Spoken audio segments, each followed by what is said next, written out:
Assalamualaikum warahmatullahi wabarakatuh. Perkenalkan, nama saya Dr. Muda Meta Prameswari.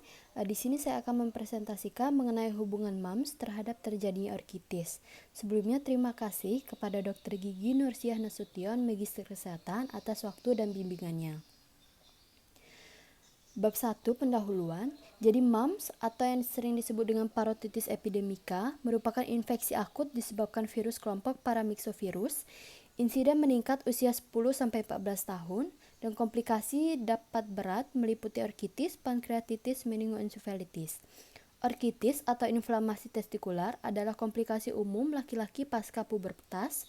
20-30 tahun kasus MAMS terjadi bersamaan dengan orkitis.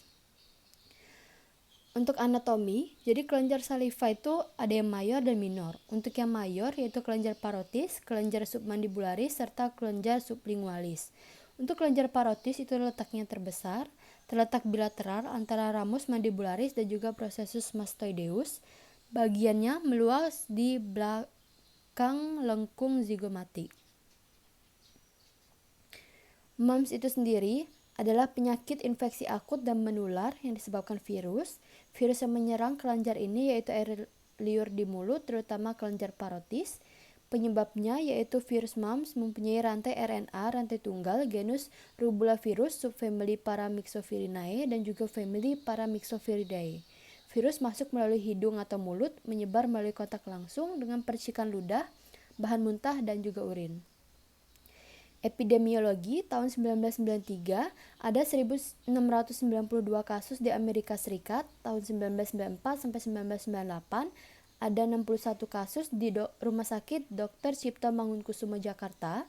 Tahun 1985 sampai 1987 sepertiga kasus itu berusia 15 tahun. Akan tapi pada tahun 1985 sampai 1987 terjadi peningkatan, yaitu pada usia 10-14 tahun itu meningkat 7 kali lipat, dan juga pada usia 15-19 tahun meningkat 8 kali lipat.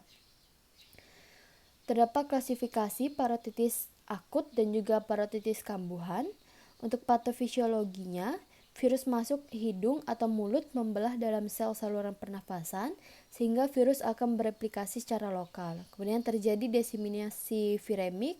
Jaringan yang dituju itu yaitu kelenjar parotis. Sel mengalami nekrosis dan peradangan sehingga terjadi infiltrasi sel mononuklear, kelenjar ludah mengalami edem, dan juga desquamasi sel epitel yang melapisi sel nekrotik sehingga terjadi manifestasi klinis. Manifestasi klinisnya itu 1-2 hari terjadi demam, sefalgi, nyeri otot, anoreksi, nyeri rahang, serta kaku pada rahang. 3 hari dapat terjadi pembengkakan kelenjar parotis secara bilateral, lama-kelamaan akan menjadi keduanya. Kemudian dapat terjadi nyeri sisi muka dan juga di bawah telinga. Diagnosis ditegakkan melalui riwayat pejanan, pembengkakan parotis, serta adanya nyeri. Dapat dilakukan pemeriksaan tes khusus yaitu isolasi virus titer IgG, tes IgM, serta RT-PCR testing. Diferensial diagnosis.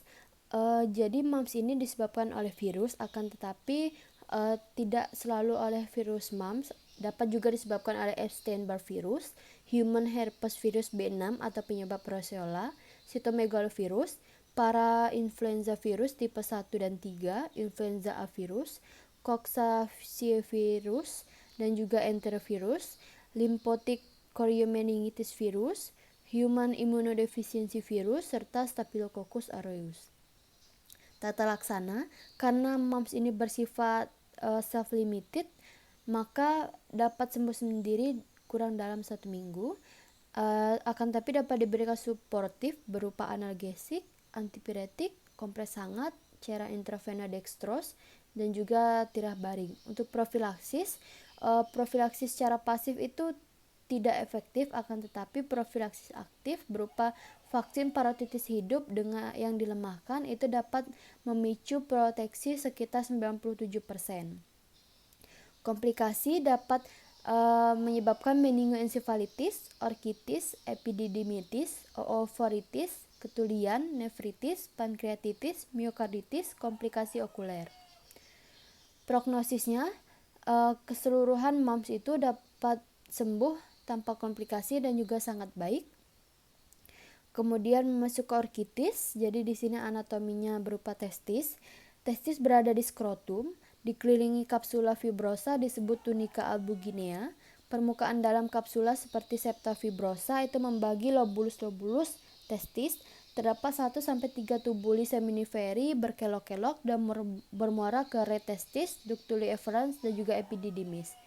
Fisiologinya, spermatogenesis terjadi dalam tubulus seminiferus diatur oleh FSH dan sekresi testosteron oleh sel Leydig diatur oleh LH. Definisinya, orkitis itu merupakan suatu inflamasi testis, kongesti testikular yang jika terjadi bersama dengan epididimitis menjadi epididimimorkitis. Etiologi, yaitu disebabkan oleh pyogenik bakteri, gonococcus, basil tuberkel atau virus seperti parabixovirus yang disebabkan oleh virus mumps. Sekitar 20% dari orkitis timbul dengan komplikasi dari mumps. Faktor resiko yang tidak berhubungan dengan penyakit menular seksual yaitu infeksi dari imunisasi gondongan yang tidak adekuat, usia lanjut, infeksi saluran kemih berulang, kelainan saluran kemih. Yang berhubungan dengan penyakit menular seksual itu berganti-ganti pasangan, riwayat penyakit menular seksual pada pasangan, dan juga penyakit gonore atau penyakit menular seksual lainnya. Patofisiologi, kebanyakan penyebabnya itu yaitu mumps muncul mendadak 3-4 hari setelah pembengkakan parotis. Infeksi dapat menyebar melalui veniculus spermaticus menuju testis.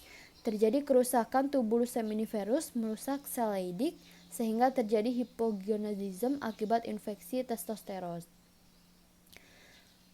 Manifestasi klinis yang dirasakan pasien yaitu adanya nyeri testis ringan sampai hebat, pembesaran testis dan skrotum, mual, sakit kepala, demam, menggigil, eritematosus kulit, skrotum dan juga lebih hangat, pembekakan kelenjar getah bening inguinal, serta pembesaran epididymis yang terkait dengan epididimoorkitis.